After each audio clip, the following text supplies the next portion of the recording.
தமிழ் நண்பர்கள் அனைவருக்கும் வணக்கம். இந்த பதிவில் நம்முடைய தீராத கடன் பிரச்சனைகள் தீர சிவபெருமானுக்கு பிரதோஷ காலத்தில் எந்த 2 பொருட்களை தானம் கொடுக்க வேண்டும் என்பதை பத்தி பார்க்கலாம். பொதுவாகவே சிவபெருமானை வழிபடுவதற்கு பல விரத தினங்கள் இருந்தாலும் பிரதோஷ காலத்துல சிவபெருமானை தரிசனம் செய்வதன் மூலமாக நம்முடைய வாழ்க்கையில சகல சௌபாக்கியங்களும் கிடைக்கும். முறையாக பிரதோஷ விரதம் இருந்து சிவபெருமானை தரிசனம் செய்வதன் மூலமாக திருமணமாகாதவர்களுக்கு திருமணமானது கைகூடும், பிள்ளை பாக்கியம் உண்டாகும், வறுமை நம்மை விட்டு நீங்கி நம் வீட்டில் செல்வ செழிப்பு உண்டாகும், தீராத நோய்கள் நீங்கும், சகல காரியங்களிலும் வெற்றி உண்டாகும். பிரதோஷ நாளன்று அதிகாலையில எழுந்து குளித்து முடித்துவிட்டு நெற்றி நிறைய திருநீரு பூசி உங்க வீட்டுக்கு அருகில சிவாலயம் இருந்ததுன்னா அங்கு சென்று சிவனை தரிசனம் செய்துவிட்டு நீங்க விரதத்தை தொடங்கலாம். அப்படி அதிகாலையில சிவாலயங்களுக்கு செல்ல முடியாதவங்க உங்க வீட்டிலேயே பூஜை அறையில சிவபெருமான நெஞ்சில நிறுத்தி தீபம் ஏற்றி 1 டம்ளர் பாலோ அல்லது வெற்றிலை பாக்கு, வாழைப்பழம் இப்படி ஏதாவது ஒரு பொருளை நைவேத்தியமாக வைத்து வழிபட்டுட்டு விரதத்தை தொடங்கலாம்.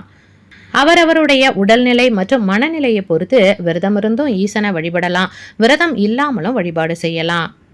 பிரதோஷ நாள் முழுவதுமே சிவபுராணம், தேவாரம், திருவாசகம் போன்ற நூல்களை படித்தும் ஓம் நமச்சிவாய சிவாய நமக என்று சிவபெருமானின் மந்திரங்களை உச்சரித்தபடி நாம் இருக்கும் பொழுது சிவபெருமானின் பரிபூரண அருளானது நமக்கு கிடைக்கும். மேலும் நம்முடைய தீராத கடன் பிரச்சனைகள் தீர பிரதோஷ நாளில் சிவபெருமானுக்கு மிகவும் பிடித்தமான திருநீரு மற்றும் அரச இலை குச்சி தானமாக கொடுக்கணும். தன்னுடைய உடல் முழுவதும் பூசிக்கொண்டிருக்கின்ற திருநீரு தான் சிவபெருமானுடைய மிகப்பெரிய சொத்து. இதனை காடுடைய சுடலப்பொடி பூசி என் உள்ளம் கவர் கல்வன் என்று திருஞான சம்பந்தர் அழகாக பாடியிருப்பார். இப்படி சிவபெருமானுக்கு மிகவும் பிடித்தமான சிவாலயங்களில் பிரசாதமாக கொடுக்கப்படும் திருநீரை நாம் அன்றைய தினம் தானம் கொடுப்பதன் மூலமாக நம்முடைய பிரச்சனைகள் எதுவாக இருந்தாலும் அது நம்மை விட்டு நீங்கும். மேலும் மும்மூர்த்திகள் வாசம் செய்யக்கூடிய அரச மர குச்சிகளை ஹோமத்திற்காக சிவாலயங்களுக்கு நாம் அன்றைய தினம் தானம் கொடுப்பதன் மூலமாக நம் வாழ்க்கையில் ஏற்படுகின்ற சிக்கல்கள், தெரிந்தோ தெரியாமலோ நாம் செய்த பாவத்தின் விளைவாக இப்பிறவியில் நாம் அனுபவிக்கின்ற துன்பங்கள் அனைத்தும் நம்மை விட்டு நீங்கும். பிரதோஷ நாளன்று அன்றைய நாள் முழுவதும் சிவாலயங்களில் அமர்ந்து சிவனை வழிபடுவது என்பது மிகவும் சிறப்பு. அன்றைய நாள் முழுவதும் இருக்க முடியாதவங்க பிரதோஷ காலமான மாலை 4:30 மணி முதல் 6 மணி வரையில் உள்ள காலத்திலாவது கட்டாயம் நம்ம சிவாலயங்கள்ல இருக்கணும். ஏன்னா பிரதோஷ நாளன்று பிரதோஷ வேளையில சிவனை தரிசனம் செய்வதற்கு பிரம்மா, விஷ்ணு மற்றும் 3 முக்கோடி தேவர்களும் முனிவர்களும் ரிஷிகளும் பூதகணங்களும் காத்துக்கிட்டு இருப்பாங்களாம். அந்த நேரத்துல நாம் சிவாலயங்களில் அமர்த்திருக்கும் பொழுது அவங்களுடைய பார்வை நம் மீது பட்டு அவர்களுடைய பரிபூரண அருளும் நமக்கு கிடைக்கும். சிவபெருமான் அபிஷேக பிரியர் என்பதால உங்களால முடிந்த அபிஷேக பொருட்களை அன்றைய தினம் நீங்க வாங்கி கொடுக்கலாம்.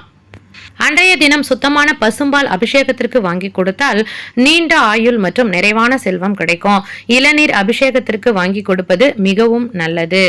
மேலும் சந்தனம் அபிஷேகத்திற்கு வாங்கி கொடுப்பது மிகவும் நல்லது. நம்முடைய தீராத கடன் பிரச்சனையானது தீர அன்றைய தினம் அரிசி மாவு அபிஷேகத்திற்கு வாங்கி கொடுக்கணும். இப்படி நாம் வாங்கி கொடுக்கக்கூடிய ஒவ்வொரு பொருளுக்கும் ஒவ்வொரு பலனுண்டு. மேலும் அன்றைய தினம் தும்பைப்பூ மாலை சாற்றி சிவபெருமானை வழிபாடு செய்வதன் மூலமாக நம்முடைய சகல தோஷங்களும் நம்மை விட்டு நீங்கும். அன்றைய தினம் உங்க கைகளால ஒரே ஒரு வில்வ இலை கொண்டாவது நம்ம அர்ச்சனை செய்து வழிபாடு செய்யணும். மேலும் நந்தி பகவானுக்கு அருகம்புல் மாலை சாற்றி காப்பரிசி மற்றும் வெல்லம் கலந்த பொருளை நிவேதனமாக வைத்து நந்தியின் 2 கொம்புகளுக்கிடையே பிரதோஷ நேரத்தில் சிவபெருமானை தரிசனம் செய்வதன் மூலமாக நம்முடைய பிரச்சனைகள், துன்பங்கள், கஷ்டங்கள் அனைத்தும் நம்மை விட்டு நீங்கும்.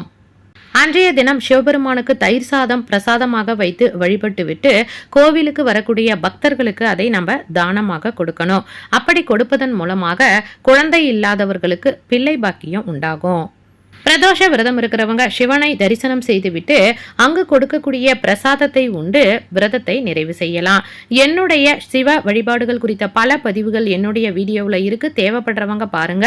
அமிஷா ஈஸி குக்கிங்கை சப்ஸ்கிரைப் பண்ணாதவங்களாம் சப்ஸ்கிரைப் பண்ணுங்க, கூடவே பெல் பட்டனையும் பிரஸ் பண்ணுங்க.